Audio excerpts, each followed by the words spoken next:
البدع والأهواء، أهل البدع العقائدية وأهل البدع السياسية.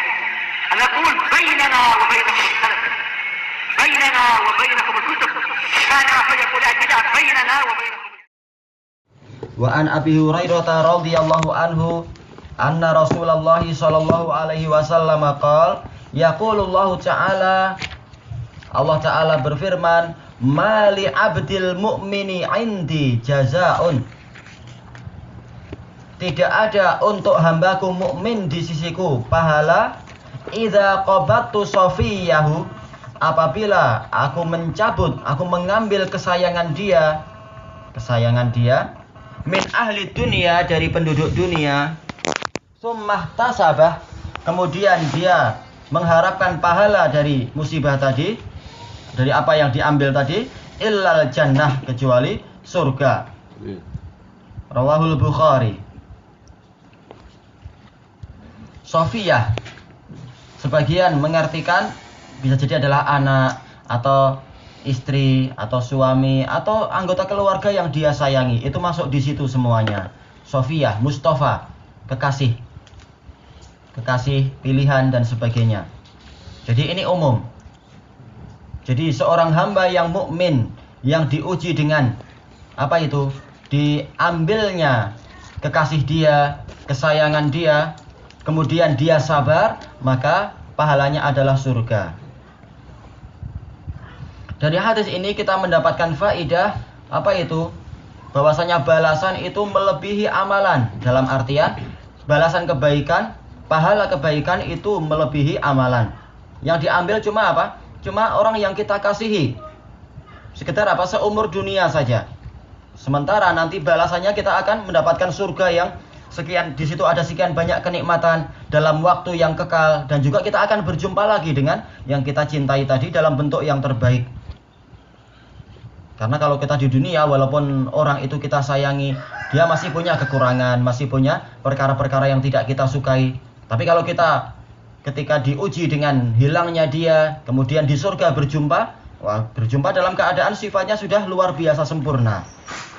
Dan waktunya juga waktu yang kekal. Ini menunjukkan apa?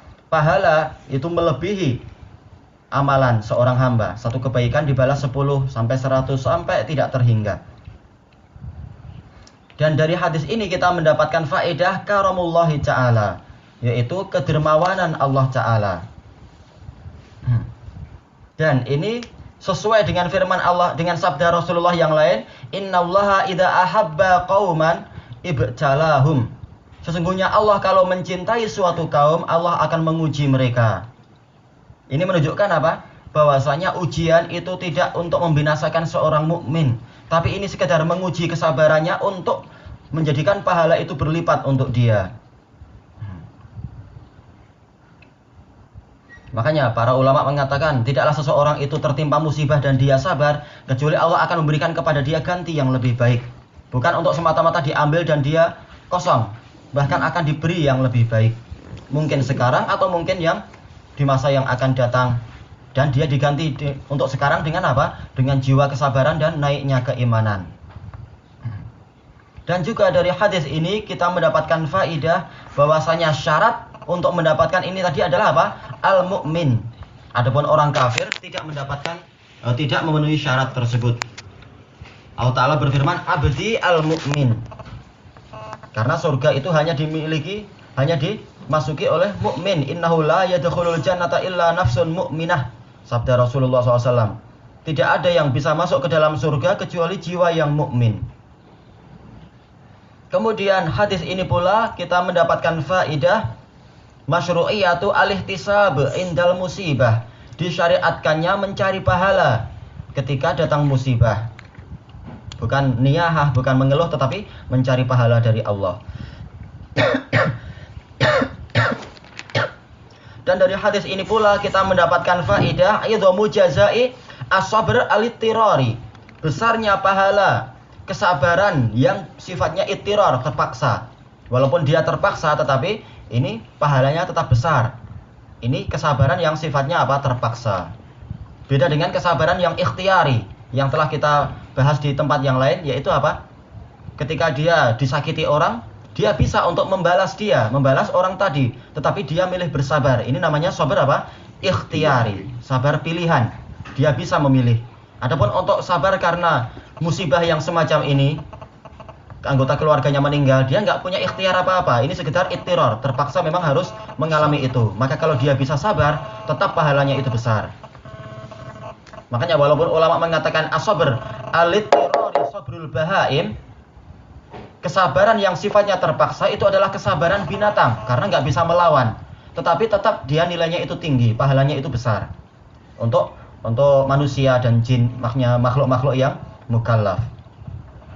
Kalau binatang nggak ada pahala dan tidak ada siksaan istilahnya, kecuali sekedar apa? Ya sekedar kisos yang terjadi.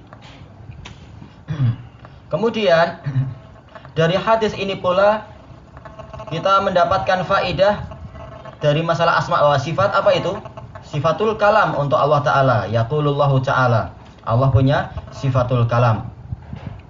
Kemudian dari hadis ini pula kita mendapatkan faedah apalagi? Sifatul jaza. Allah Ta'ala punya sifat jaza, memberikan balasan.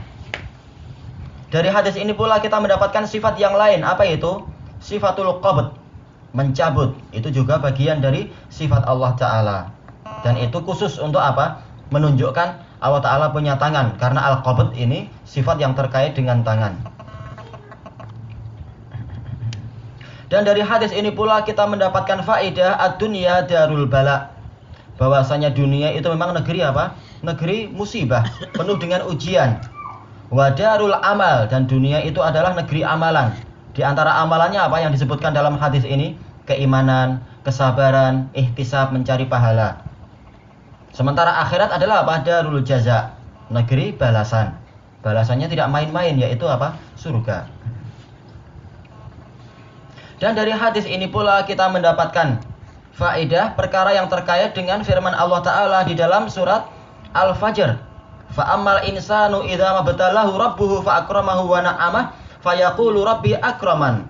Wa amma idza mabtalahu faqadara 'alaihi rizqahu fayaqulu rabbi ahanan. Kalla. Manusia kalau Allah menguji dia dan memberikan kemuliaan kepada dia, yaitu wa na'amah, memberikan kemuliaan dan memberikan kenikmatan, dia mengatakan, oh Rabbku memuliakan aku. Tapi kalau Allah menguji dia dengan menyempitkan rizkinya, maka dia mengatakan Rabbku menghinakan aku. Allah Ta'ala membantah, kalla, tidak demikian. Buktinya apa? Dalam hadis ini, ketika rizkinya disempitkan, orang yang dia cintai dimatikan, itu tidak menunjukkan Allah sedang menghina dia, tapi sedang menguji keimanan dan kesabaran dia. Dan pahalanya telah disiapkan, yaitu surga. Menunjukkan dia tidak sedang dihina oleh Allah, tapi diuji. Tayyib, ilahuna wallahu ta'ala a'lam.